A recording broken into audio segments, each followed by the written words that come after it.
Good afternoon, everyone. Welcome to the Daily Rundown. My name is Roxanne. I'm the executive producer here at WDTV. With me, as always, is Zach Anderson, our 5 and 6 producer.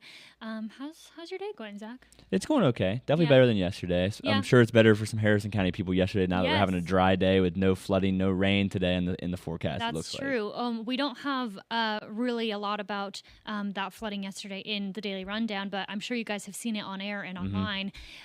Yeah, it was raining like crazy here in Harrison County. For those of you who don't live in this area, I know the surrounding area also had some rain, but Yeah. our news director, Lacey, who's lived in Harrison County for like most of her life, said that she's never seen it flooding as bad as it was yesterday. We got sent a couple of pictures from Price Cutter in Bridgeport that, basically looked like a lake.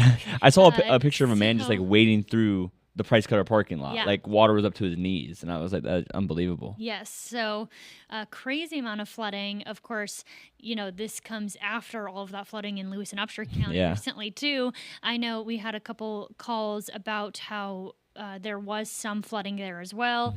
Thankfully, it didn't seem to be as bad as it was a couple of weeks ago. But the water has just continued to fall, though. I mean, there's been so much rain. It's been crazy. I know. I feel like coming from Colorado, there's more rain here in general, Yeah, that's true. Because Colorado is very dry. It's technically a desert there. So I wasn't used to having a lot of rain anyway. But this year, there's always been flash flooding in the spring and summer time during, in West Virginia. But it has not ever been this bad. I have only lived here for a couple of years, but even since I've lived here, it's never been as bad as it is. Oh, I agree. I mean, I don't know if there's a meteorological explanation for this, but I feel like when I grew up in Parkersburg, it didn't rain as much as it rains here in North Central. You know what I mean? Like from Morgantown to like Harrison County, it just like I feel like it rains so much through here, all the way down to Lewis and Upshur counties, clearly because so much rain in this area. I don't think it was like that back at home for me. But Right. So hopefully you guys are still staying dry. I know today's supposed to be a little bit drier than it was yesterday, but it does seem like there is still rain in the forecast. Yeah. So hopefully you guys stay dry and stay safe. Remember, if you're driving in those conditions, turn around, don't drown, don't drive through high water. Yeah. Your car will not be able to work if the water is high enough, so you won't be able to get through. There were a lot of water rescues in Harrison County too. I think like 9 or 10 just in a couple of hours from 4 o'clock to 5 o'clock. So a lot of people who were kind of stuck in those floodwaters yesterday. But and we've seen no major reports of any problems in terms of injuries or fatalities. So it's been, luckily in that department, been safe. Right. People have been safe. But we will see later this week. As I said, there is still some more rain in the forecast. So if you guys see any severe weather, you can always feel free to send it to us on Facebook or on our website. We have a way to submit videos and pictures so that we can also share them on our page. So moving on now, let's go to some of our top headlines today. So first up today, this is new from this morning. Aaron Moran is back in court today for a case involving the death of his 11-year-old daughter, Miana Moran. So this footage here is actually from his arraignment that was earlier this year in February. The 42-year-old Moran entered a guilty plea today to death of a child by parent, guardian, or custodian. Taylor County Prosecutor John Board says that charge carries a penalty of 15 years to life. However, sentencing will be held at a later date, so it's unclear right now how long he will be sentenced for. For you who do not know more about this case, just a little bit of context for you. This comes from a death in February of 2025. 11-year-old Miana Moran died. She was found unresponsive and not breathing. She weighed only 43 pounds when first responders found her, and she was also wearing disposable pull-up diapers. At that time, she was under the care of Shannon Robinson. I'll show you Shannon right here. Robinson was arrested in January of this year. Moran, who is Miana's biological father, was taken into custody about a week and a half later after he was released from the hospital. So a little bit more about how Shannon Robinson is connected to this case.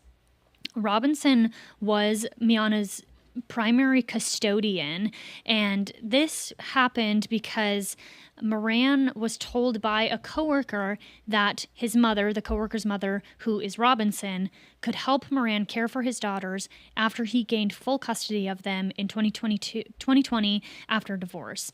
At some point between 2020 and 2025, when Miana Moran died, Robinson began caring for Miana and her older sister full-time, and Aaron Moran made frequent visits. And this is all according to Taylor County Prosecutor John Board. This is where we got all of this information from. Moran's attorney argued that he be released on bond due to health reasons. This was when he was first arrested in February. However, the state said that no bond would be granted due to the nature of the case, and ultimately he was denied bond. So he has been incarcerated ever since his arrest earlier this year.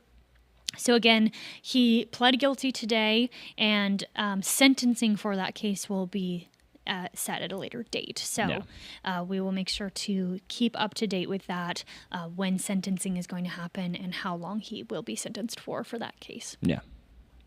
Moving on now, a little bit of a lighter story. So this is something that is kind of exciting. Zach. West Virginia is going to be at the Big Apple. At the Big Apple, if you Yes. will. Yeah, no. If you will. If you want to tell us more about who's going to be featured there. Yeah, so some nicer news here in Fairmont. A toddler from Fairmont is going to be featured at Times Square. Here's a picture of her. This is Isabella Wolford, and she has been selected to be a part of the annual National Down Syndrome Society Times Square video presentation. If you want to learn more about it here, it's a 1-hour video, and it includes more than 500 photos, including children, teens, and adults with Down syndrome from all 50 states, as well as 12 other countries. So an international affair here as well. This photo of Isabella was selected from more than 2,700 entries worldwide, and her photo, along with all the other entries, will be shown on 2 Jumbotron screens above the Dos Caminos restaurant in Father Duffy Square. I assume New York people probably know where that is. If you're from West Virginia like me, maybe you can just Google that. Mean much. That doesn't mean much to me, but maybe you can Google it to find out where she'll be presented. But the presentation will also be live streamed on the NDSS Facebook page from 8:30 a.m. to 9:30 a.m. Eastern Time, and that, of course, is happening on September 12th. So if you want to see Isabella be featured in Times Square, that'll all be happening on September 12th. Pretty cool to see a local toddler get recognized in this way. Yeah, absolutely. And like Zach said, you don't even have to make your way to New York or find out where Father Duffy Square is. You can just watch it online. It's live streamed, so she'll be on that video presentation. I think that's so cute and super exciting. It is really cute. Especially her being featured, chosen when so many other pictures were submitted for this. 2,700 entries, and she was one of, I guess it'd be 62, one from each state and one from 12 other countries. Is that? Well, it says more than 500 photos. Oh, I see that. So I don't know if it's multiple from certain states or what it is, but still really exciting. Even 500 out of 2,700 is pretty cool. Good. Yeah, it's awesome. Yeah. So. That'll be really cool. Again, that's live streamed on the NDSS Facebook page. That's going to be on September 12th on Saturday, I believe that is. Yes. So look out for Isabella. Another kind of exciting news for West Virginia, a West Virginia town may have the chance to be the backdrop for a Hallmark film. So this is Lewisburg, which is, of course, in Greenbrier County, so a little bit further away from us. But they are one of the 25 selected finalists for the merriest Christmas town. So Hallmark is having this competition. Didn't even know this was a category. Right. And how do I nominate my hometown to be merriest Christmas town? I know. You know what I mean? Right. We should have put Fairmont. But Lewisburg, along with all of the other submissions, have a little blurb on the website about, why you should consider it for the merriest Christmas town. So Lewisburg's submission highlights the town square, which is full of lights and a lot of Christmas activities, including writing letters for Santa, caroling, sleigh rides, things like that. You can vote online. The link to the submission can be found on our website. And voting is open until September 4th, so you still have some time to. Do you think those people watching that are probably like, how many days are there until Christmas? Because I know Lacey's been kind of counting down days till Christmas in a way I saw on her Facebook. post on Facebook, and she was like, I accidentally watched a Christmas episode of the show, and now I'm ready for Christmas. It's the middle of summer still. It's August. Let's say the 18th, right? Today's Yes. August 18th. Let's rein it back a little bit. I know. I am definitely not one of those people who's like Christmas year round. I don't like Christmas music. Unless it's like the day of, or maybe like the day before. I like listening to Christmas music. Otherwise, I can't stand it, I think December is when it begins for me. Like December 1st, the first week of December, I can really start listening to some Christmas music. I think that's fair. And then maybe on Christmas Day is really when I ramp it up, or Christmas Eve. And I listen to it like wherever I'm driving, no matter what. But I think that like after Thanksgiving, I could see that like starting the Christmas season. Yeah. But I definitely know people who are like Christmas year round. Oh yeah, keep their decorations up. They listen to Christmas music. I think that Lacey's daughter, who stopped by the newsroom this morning, she was listening to Christmas music. She was? I didn't even hear that. Yeah, so it's already the Christmas season here. But if you want to vote for Lewisburg, though, and I was looking at their Facebook page, and they have like a really tall tree. I mean, like, classic Christmas decorations, but I've never been to Lewisburg. You ever been there? No, I've never been there. Yeah, I didn't realize that it was like, one of the places to be for the Christmas season. So what's ironic is I'm going to my best friend's wedding down in Greenbrier County on December. Like the last week of December. You should I should stop by Lewisburg to see if it's Christmas enough. It's Christmas. If it's a good Hallmark movie destination. But even if it doesn't win, I think that this is a good way to like spread the word about a cute little West Virginia town. Yeah, that's true. It has its benefits. Yeah, absolutely. And 25 other, or I guess 24 other, 25 including Lewisburg, are part of that competition. So you can go to the website, check them out, see, what cute little Christmas towns are around the country. I think it'd be really cool if a West Virginia town won that. Yeah, that would be really cool. And I think it's going to be hard pressed, though, for like some towns that have a lot of snow, I feel like. That's true. West Virginia gets its fair amount of snow. Yeah, but here's the thing. If a Hallmark movie is there, they don't need real snow. They can just they can just put manufacture snow. Movie magic, the snow there. So I don't think that's like a prerequisite, personally. I always feel more in the Christmas spirit when there's snow on the ground, though. That is fair. Yes. I mean, you're right. But at least we live somewhere that we have like actual seasons, and it can be cold and snowy here. That's true. West Virginia is known for having all of it, like all 4 seasons. Very I feel like if distinctly. you live like in Florida or something, or, in like Australia, which is like summertime when it's Christmas, it's not really the same because there's no like, you don't really get a white Christmas then. Yeah, that's true. You get a, palm tree Christmas or whatever you want to call it. That might also be a white sand Christmas. Oh, that's a good one. Yeah, there you go. Well, you can visit our website for a link to vote on that if you want to put Lewisburg in the running for the Mary's Christmas Town. Let's go now to what our reporters are working on. Zach, if you want to tell us about what Robert is doing today. Yeah, sure. So I wasn't familiar about this story until today. Robert is in Adrian, West Virginia at the Abbott Tunnel. So officials with the Federal Railroad Administration are having a ribbon cutting. They already had it, actually. And this is to mark the kickoff of the Consolidated Rail Infrastructure and Safety Improvements Program grant. And this grant is to support anticipated freight growth in rural West Virginia in railroads across the state.